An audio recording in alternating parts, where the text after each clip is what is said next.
بڑی پیاری حدیث پاک ہے۔ آقا صلی اللہ تعالی علیہ وسلم نے ارشاد فرمایا ہے کہ من صام رمضانا ایمانا و احتسابا غفر له ما تقدم من ذنبه۔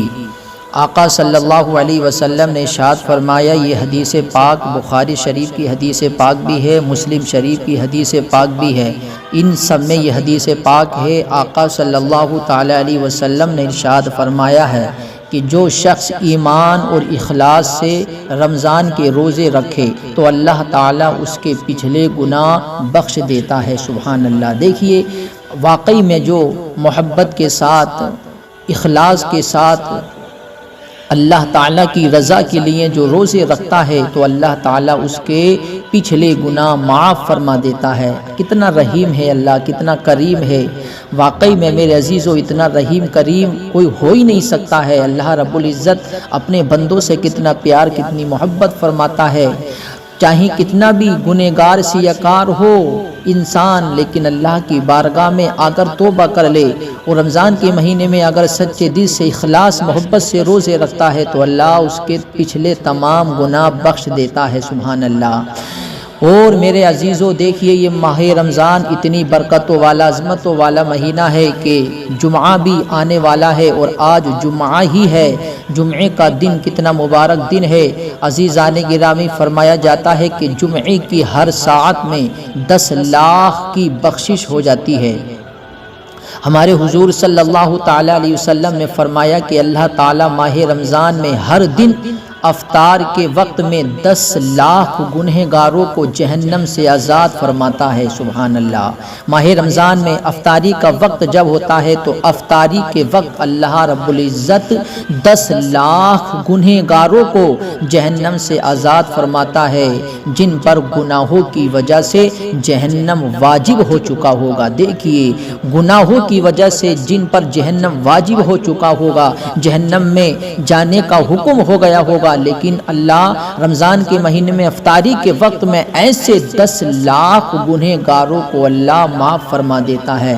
اور میرے عزیزو، آقا صلی اللہ علیہ وسلم نے ارشاد فرمایا کہ جمعہ جب آتا ہے، جمعے کا دن اتنا مبارک ہے، آقا نے فرمایا کہ جمعے کی رات شروع ہونے سے لے کر جمعے کا پورا دن سورج ڈوبنے تک ہر ساعت، ہر گھڑی میں اللہ تعالیٰ 10 لاکھ گنہگاروں کو جہنم سے آزاد فرماتا ہے۔ سبحان اللہ۔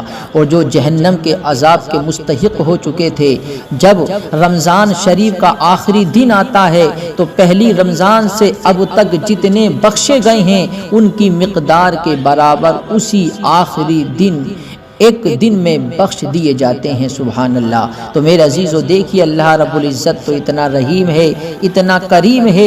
واقعی میں میرے عزیزو، ہمیں اللہ رب العزت کے حکموں پر عمل کرنا چاہیے، اور کیونکہ اللہ رب العزت نے قرآن میں بھی فرما دیا، یا ایھا الذین آمنوا کتب علیکم الصیام کما کتب علی الذین من قبلکم لعلکم تتقون، کہ اے ایمان والو، تم پر روزے فرض کیے گئے ہیں جیسے کہ اگلوں پر فرض کیے گئے تھے۔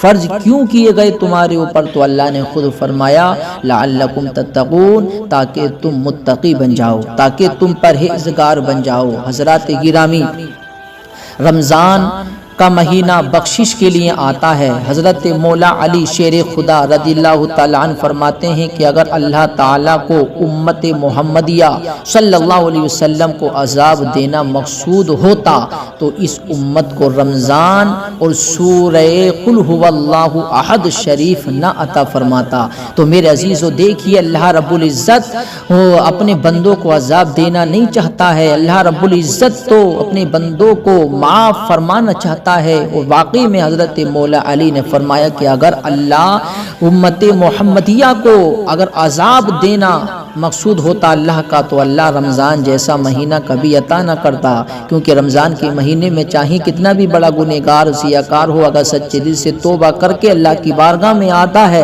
تو اللہ اسے بخش دیتا ہے، اللہ اسے معافی کا پروانہ عطا فرما دیتا ہے۔ تو میرے عزیزو، واقعی میں ہم اللہ رب العزت کے احکاموں پر عمل کریں، اللہ رب العزت کے حکموں پر عمل کر کے زندگی گزاریں گے تو انشاءاللہ ہماری دنیا بھی کامیاب ہوگی اور ہماری ہماری آخرت بھی کامیاب ہوگی۔ حضرت ابو ہریرہ رضی اللہ تعالی عنہ روایت کرتے ہیں کہ ہمارے پیارے آقا صلی اللہ تعالی علیہ وسلم نے فرمایا کہ جس شخص نے رمضان کے ایک دن کا روزہ بغیر رخصت بغیر مرض کے افطار کیا، یعنی بغیر رخصت کے بغیر مرض کے اگر اس نے روزہ توڑ دیا، اگر اس نے روزہ نہیں رکھا، تو میرے عزیزو ہمارے آقا صلی اللہ علیہ وسلم نے ارشاد فرمایا کہ وہ زمانے بھر کا روزہ اس روزے کا بدلہ نہیں ہو سکتا۔ زمانے بھر کا روزہ، زمانے بھر روزہ رکھتا رہے لیکن پھر بھی رمضان کے مہینے کے روزے کے برابر وہ نہیں ہو سکتا ہے۔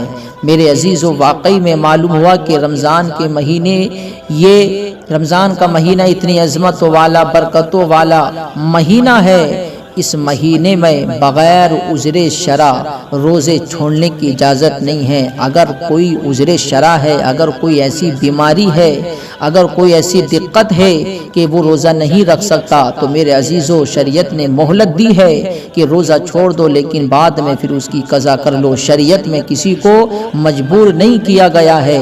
تو میرے عزیزو اگر کوئی پریشانی نہیں، اگر کوئی دقت نہیں ہے تو ہمیں روزہ رکھنا چاہیے اور اللہ رب العزت سے ڈرتے رہنا چاہیے۔ آقا صلی اللہ تعالی علیہ وسلم نے فرمایا کہ جنت میں 8 دروازے ہیں، ان میں سے ایک دروازے کا نام ریان ہے، اس دروازے سے جنت میں وہی داخل ہوں گے جو روزہ رکھتے تھے، جو روزے دار تھے، جو روزے دار ہیں، جو روزہ رکھتے ہیں اللہ کی رضا کے لیے، وہی لوگ اسی جنت کے دروازے سے داخل ہوں گے۔